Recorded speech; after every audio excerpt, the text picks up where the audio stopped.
right, guys, we are going to do the thermal decomposition of a hydrate lab.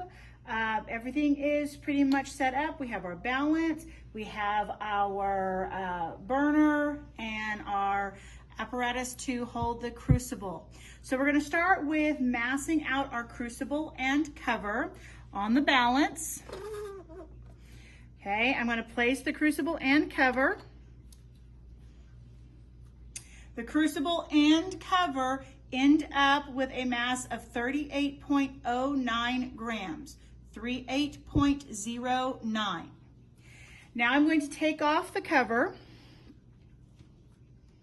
I'm going to zero out just the crucible. And we're going to add a set amount of the hydrated ionic compound. So before I do that, you can take a look here, see the crystals in the beaker, note the color, note the sizes. Okay, so I'm going to add some of the crystal. We're going to get a little bit more than that. We're going to shoot for 3.5 grams. We're going to get 3.66. So 3.66 grams of our unknown hydrated salt. Okay, so now I'm going to take off the crucible, zero the balance, and now we're going to heat the crucible.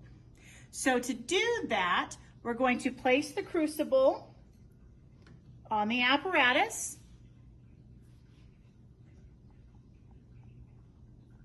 Now you can see the apparatus. Let me get that just a little bit more. There we go. I'm going to place the cover slightly askew, and I'm going to turn on the burner to medium to high heat.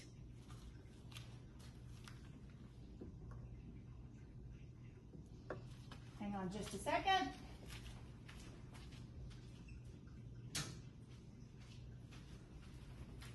Now we're going to turn on the burner.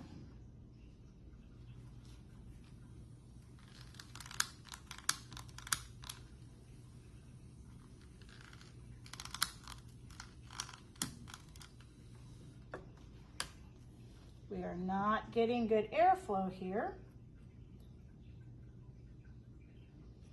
Let's try this again. Okay.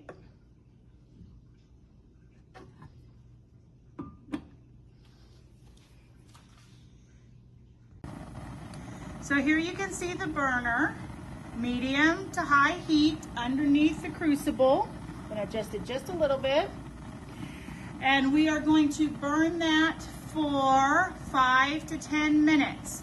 And then we're going to let it cool and we're going to mass it.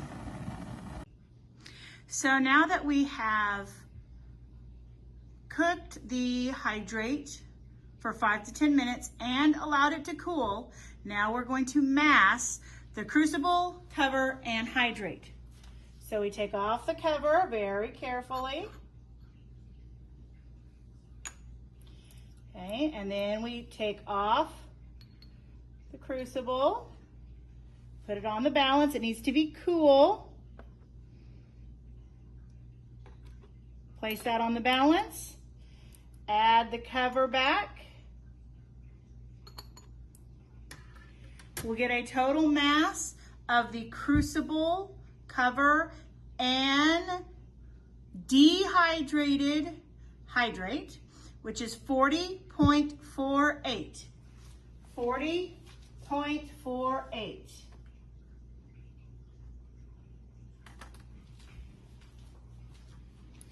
Take the cover off.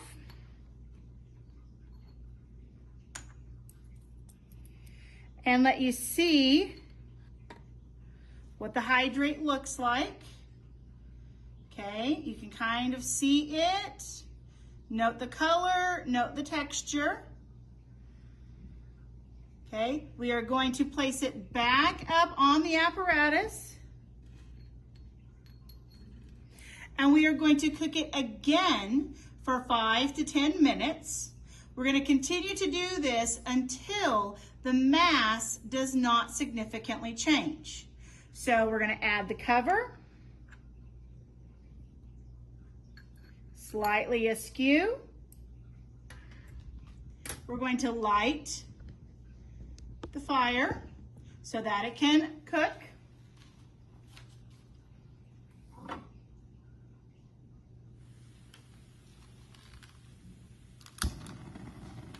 And then we're going to let it cook for 5 to 10 minutes. And then we're going to let it cool and we'll reweigh it. All right, so we have now done our second burn and we have allowed it to cool. So again, we're going to take the mass. I'm going to start by taking off the cover. And take the crucible. Place it on the balance. Add the cover back.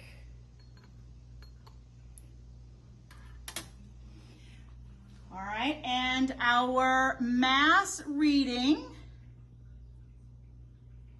is 40.46, 40.46. So compared to the previous mass recording, which was 40.48, we are very consistent between the two burns. So we're going to call that good, and that this is now a dehydrated ionic compound. Let's take a look at the crystals. Okay, oops, I need to be a little higher, there we go. And you can see that they're almost white. Got a hint of like a grayish to them, but almost completely white. So these are now the dehydrated form of the hydrate we started with. In fact, if we add the water back, I'm gonna add a little bit of water. You can see that it's exothermic because it gives off heat. You heard it sizzle. And you can see the color change back to the original turquoisey blue color that the crystals started with. So that is another way to know that you have dehydrated, because if you add water back, you end up with the substance that you began the whole process with. So you've got your data. Now you can complete the thermal decomposition of a hydrate lab. Your ultimate goal is to figure out how many waters are in this particular hydrate.